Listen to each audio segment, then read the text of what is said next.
Susnita's educationলৈ আপোনালোক সকলোক স্বাগতম জনাইছোঁ।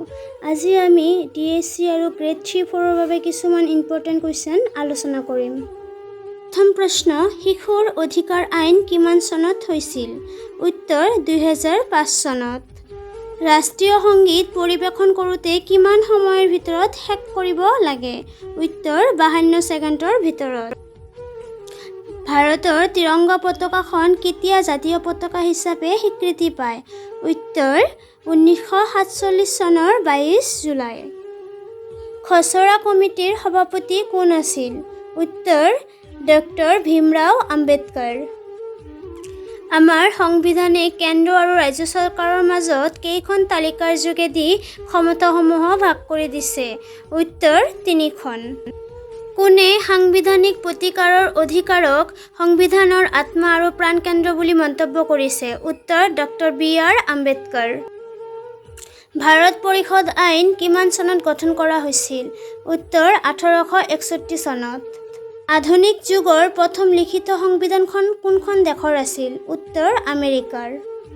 ৰাষ্ট্ৰ এখন সুচাৰুৰূপে পৰিচালনা হ'বলৈ সংবিধানে চৰকাৰৰ দায়িত্বসমূহ কাক ভগাই দিছে? কাৰ্যপালিকা, ন্যায়পালিকা, বিধানমণ্ডল নে ওপৰৰ আটাইকেইটা? উত্তৰ ওপৰৰ আটাইকেইটা। কোনে ৰাষ্ট্ৰ পৰিচালনাৰ বাবে অত্যাৱশ্যকীয় আইন প্ৰণয়ন কৰে? উত্তৰ বিধানমণ্ডল। বেংকত কিমান ধৰণৰ একাউণ্ট খুলিব পাৰি? উত্তৰ 3 ধৰণৰ। উত্তৰ পূৰ্ব উন্নয়ন নিগম কিমান চনত স্থাপন কৰা হৈছিল? উত্তৰ 1995 চনত। RBI কিমান চনত স্থাপন কৰা হৈছিল? উত্তৰ 1935 চনত। 2011 চনৰ লোকপিয়ল অনুসৰি ভাৰতৰ মুঠ জনসংখ্যা কিমান? উত্তৰ 121,93,422। আমাৰ দেশৰ সমস্ত বেংক ব্যৱস্থাটোৰ মুৰব্বী বা শীৰ্ষস্থানীয় বেংকটো কি? উত্তৰ কেন্দ্ৰীয় বেংক। আমাৰ দেশৰ কেন্দ্ৰীয় বেংকটোৰ নাম কি? উত্তৰ ৰিজাৰ্ভ বেংক অফ ইণ্ডিয়া। 1857 চনৰ চিপাহী বিদ্ৰোহৰ মূল চালিকা শক্তি কোন আছিল? উত্তৰ চিপাহীসকল। ব্ৰহ্ম সমাজৰ প্ৰতিষ্ঠাতা কোন আছিল? উত্তৰ ৰাজা ৰামমোহন ৰায়। চিপাহী বিদ্ৰোহৰ প্ৰথম শ্বহীদ কোন আছিল? উত্তৰ মংগল পাণ্ডে। পলাশী যুদ্ধ কিমান চনত হৈছিল? উত্তৰ 1757 চনত।